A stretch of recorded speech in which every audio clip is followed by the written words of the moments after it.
सात भाई अपनी सगी बहन को मारकर उसके मांस को खा जाते हैं। एक ही माँ के पेट से जन्म लेने वाले उन वहशी दरिंदों का हृदय जरा सा भी विचलित नहीं हुआ जब उन्होंने अपनी सगी बहन का कत्ल किया और उसके मांस को भूनकर खा गए। कहानी की शुरुआत होती है एक छोटे से भारतीय गांव से। उसी गांव में एक परिवार मंगलू का भी था, जिसमें 7 भाई और एक बहन रहती थी। कातक नाम की बीमारी के चलते उनके माँ बाप जल्दी ही ईश्वर को प्यारे हो गए। मंगलू ही अब उन सब में बड़ा था, जिसकी घर में चलती थी। समय गुजरा और वो सब जवान हो गए। माता पिता के जल्दी गुजर जाने के कारण उन सब ने शुरुआती कठिनाइयों के बाद बिना माँ बाप के रहना और अच्छे से गुजर बसर करना सीख लिया था। वे सभी भाई बहन आपस में बड़े प्यार से मिलजुल कर रहते थे। 7 भाई जंगल में शिकार आदि के लिए जाते और आजीविका के लिए लकड़ियों आदि के साथ साथ जंगली जानवरों का शिकार करके उन्हें अपना आहार बना लेते। उनकी बहन भी बड़े चाव के साथ अपने भाइयों द्वारा जंगल से लाए गए जंगली जानवरों को पकाकर तैयार कर देती, जिसे सब मिलजुल कर इकट्ठे बैठकर ग्रहण करते और बड़ी तृप्ति अनुभव करते।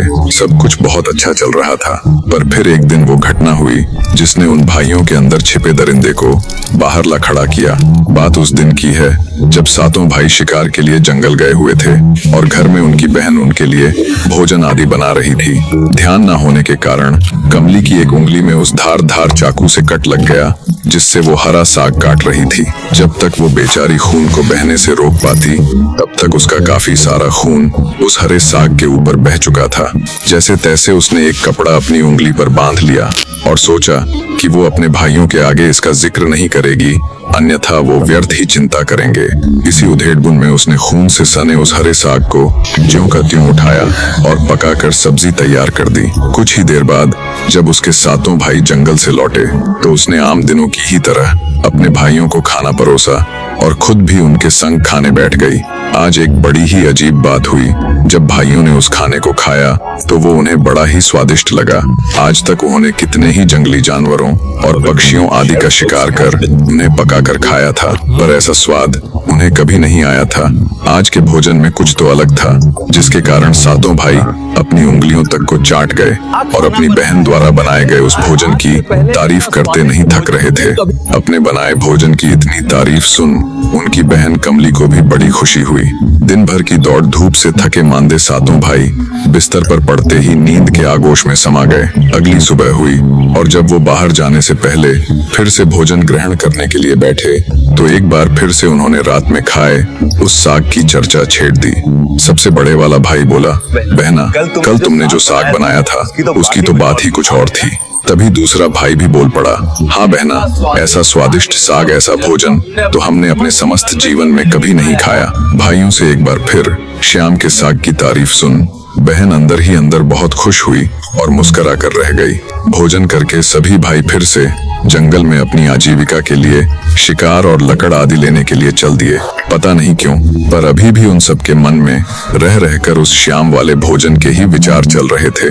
आखिरकार 7 भाइयों ने अपने विचार एक दूसरे के आगे प्रकट किए और सलाह मशवरा किया कि आज घर जाकर सर्वप्रथम बहन से कल वाले स्वादिष्ट साग का राज पूछेंगे कि आखिर उसमें ऐसा क्या था जिससे उसके स्वाद को हम अब तक भूल नहीं पा रहे। शाम होने पर जब 7 भाई घर लौटे तो दोबारा अपनी बहन की कुशलता और उसके द्वारा बनाए गए उस स्वादिष्ट साग का जिक्र छेड़ दिया और बोले, बहना, बताओ ना, कल वाले साग में तुमने ऐसा क्या मिलाया था कि हम उसके स्वाद को भूल ही नहीं पा रहे। भाइयों की बात सुन उसके मन में हलचल मच गई कि वो उनके आगे जो कुछ हुआ उसे बताए या छुपाए। वो नहीं चाहती थी कि उसके भाइयों को सच्चाई का पता लगे और वो उसकी उंगली कटने से दुखी हो।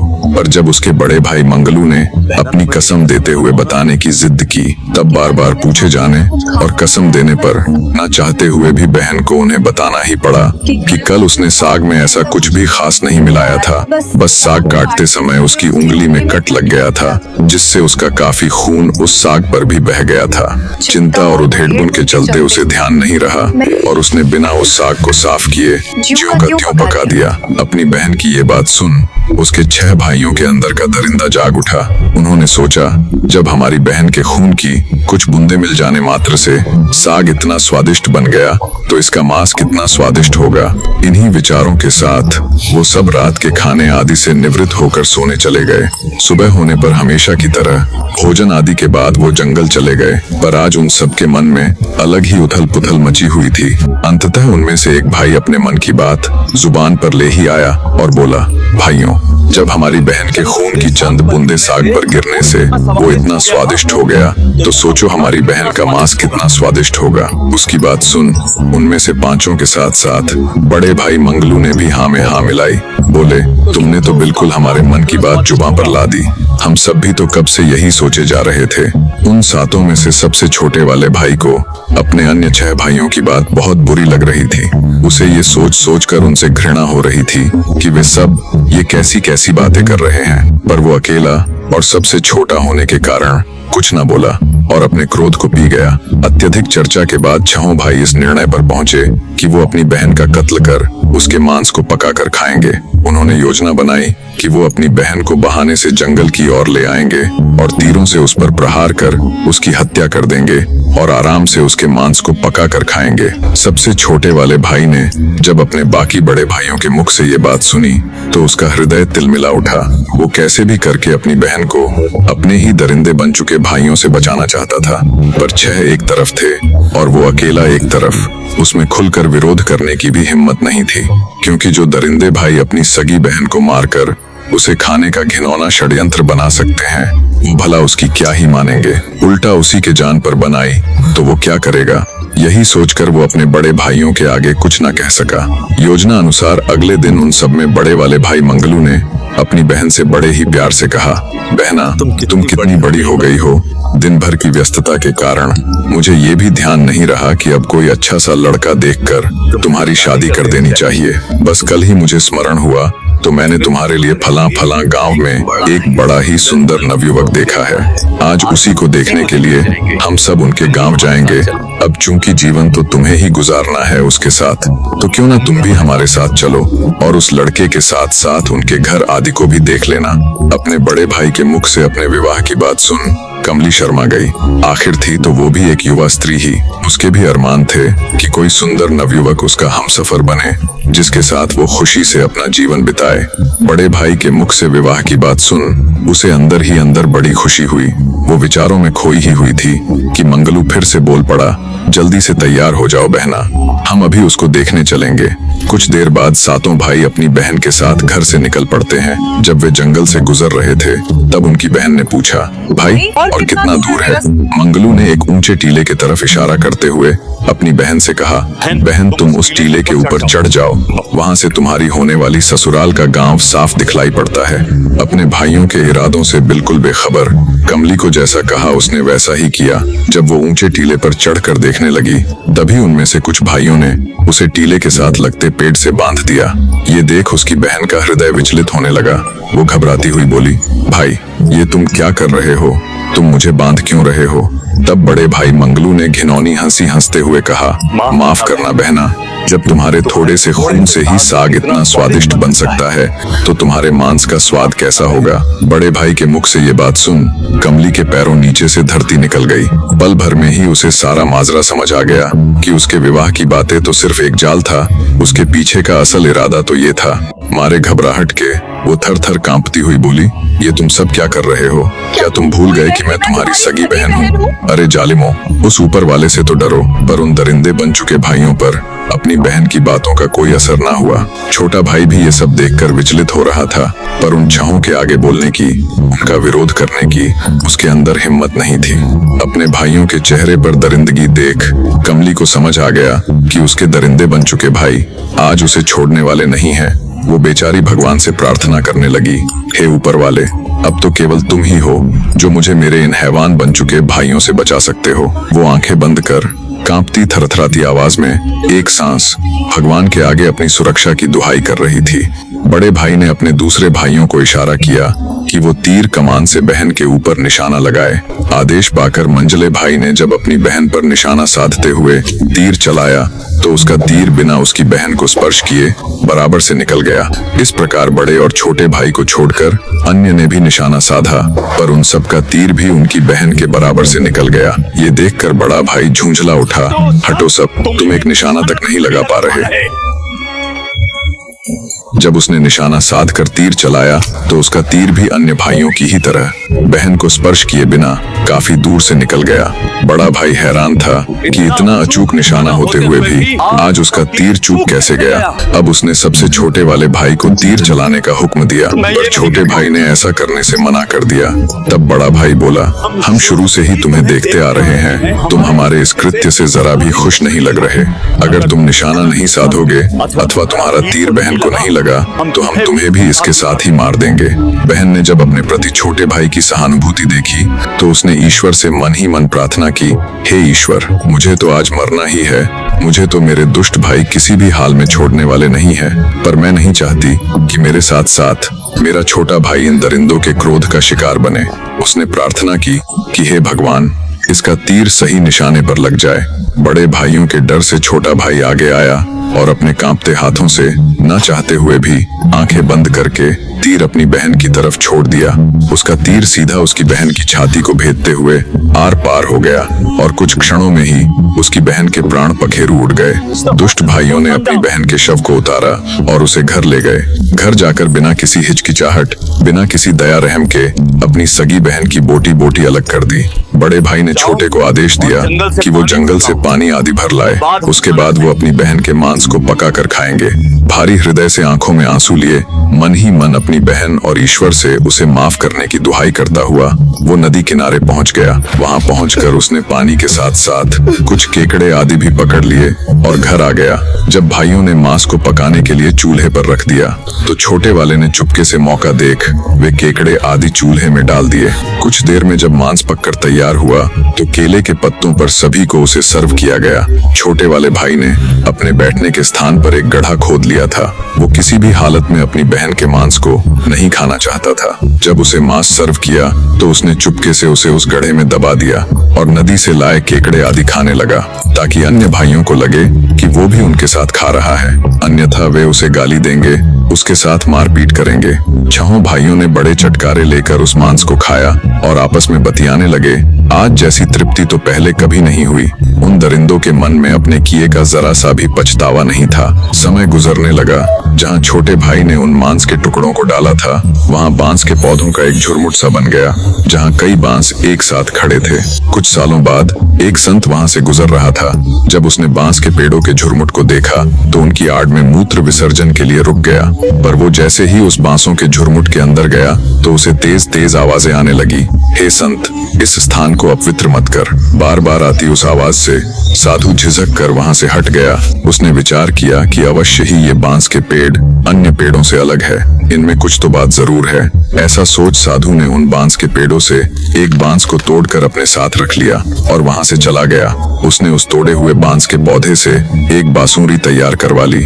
अब साधु जब भी गांवों में भिक्षा आदि मांगने के लिए जाता और जैसे ही उस बांसुरी को अपने होठों से लगाता तो उसमें एक बड़ी ही मधुर धुन निकलती। गांव वाले उस मधुर धुन से सम्मोहित हो जाते और साधु को खूब दान दक्षिणा देते, जिससे साधु के दिन बड़े आराम से कटने लगे। ऐसे ही समय गुजरता गया। एक दिन साधु घूमते घूमते फिर से उसी गांव में जा पहुंचा जहां वे 7 भाई रहते थे। जब साधु बड़े भाई के घर के आगे पहुंचकर वो बांसुरी बजाने लगा तो एक बड़ी ही विचित्र बात हुई। उस बांसुरी से मधुर ध्वनि की जगह आज एक दर्द और गुस्से से भरी आवाज निकली। यही है दुश्मन। इस दुश्मन बड़े भाई के घर नहीं बजो रे बांसुरी। इसी ने मेरा कत्ल किया और दया प्रेम सब छोड़कर एक पवित्र रिश्ते को सदा के लिए दागदार कर दिया। मत बजो रे बांसुरी। यही है सबसे बड़ा दुश्मन।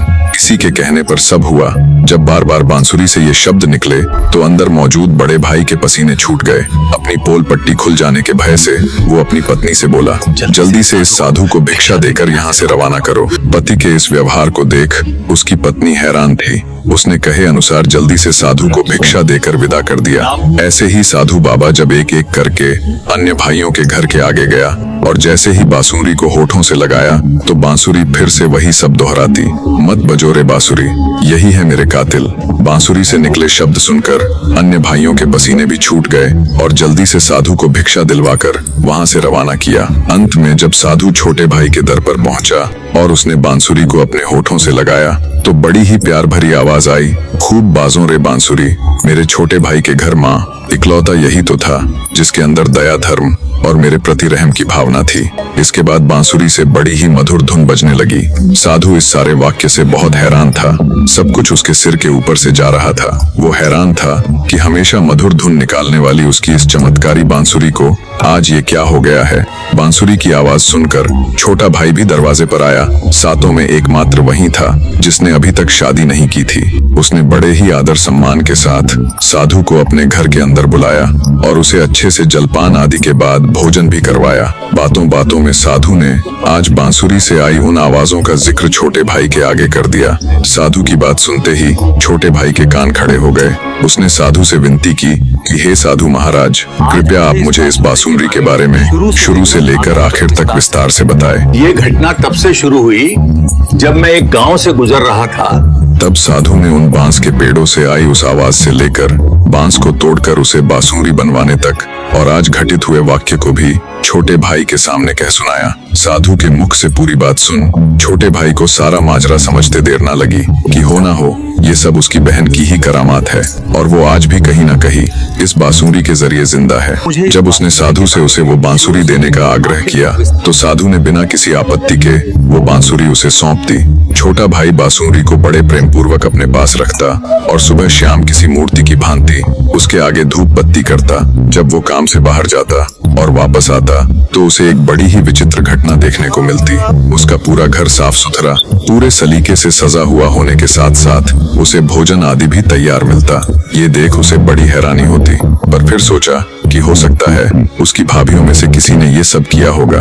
पर जब उसने एक एक करके अपनी भाभियों से ये सब पूछा तो उन सब ने साफ मना कर दिया। अपनी सभी भाभियों के जवाब सुन उसके मन का संदेह और अधिक गहरा गया।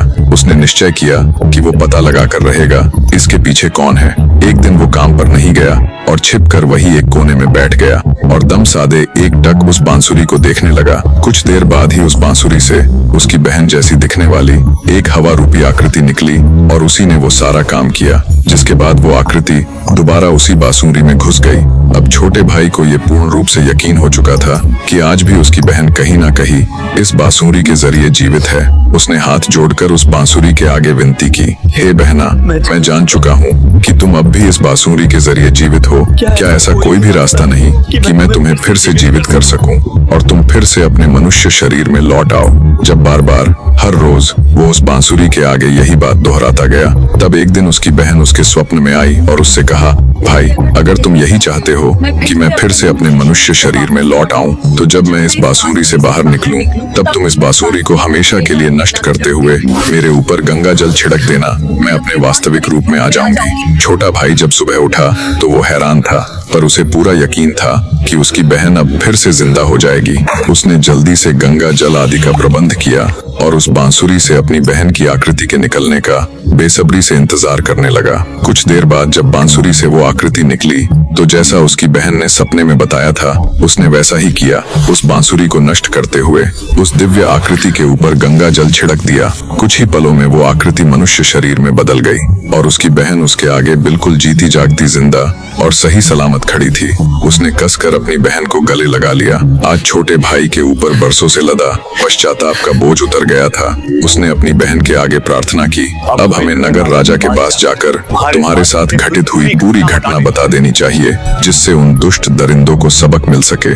पर कमली ये कहते हुए मना कर देती है कि वो ऊपर वाला सब देख रहा है, उनके घिनौने कर्मों का फल उन्हें एक दिन जरूर मिलेगा। इस तरह बड़ा दिल दिखाते हुए बहन ने अपने उन 6 दुष्ट दरिंदे भाइयों को माफ करते हुए उन्हें उनके हाल पर छोड़ दिया। दोनों भाई बहन उस नगर से दूर जाकर एक अन्य नगर में रहने लग जाते जाते हैं। बहन को मारकर खाने वाले छहों भाई एक एक करके कुष्ठ रोग से ग्रसित हो जाते हैं, जिससे उनके शरीर में सड़ गल कर कीड़े पड़ जाते हैं। जब वे कीड़े उन जीते जागते भाइयों के ऊपर रेंगते और उन्हें अंदर ही अंदर कचोटते तो उन्हें असहनीय पीड़ा होती।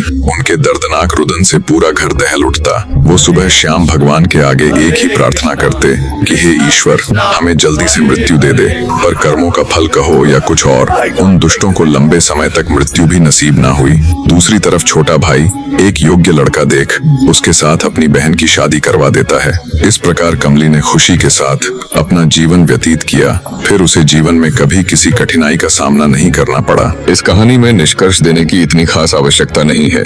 कहानी अनुसार आप सब देख ही चुके हो कि जो जैसा करता है वैसा ही भरता है। हम आज जो कर्म कर रहे हैं कल वही मुड़कर वापस हमारे पास आएंगे। कहानी कैसी लगी कमेंट करके अपनी राय जरूर दीजिएगा। मेरे प्रिय दर्शकों, आपकी राय मेरे लिए बहुत महत्व रखती है। मिलते हैं फिर से किसी अन्य कहानी के साथ। तब तक अपना ख्याल रखें और हंसते मुस्कुराते हुए इस अनमोल जीवन को खुलकर जिए।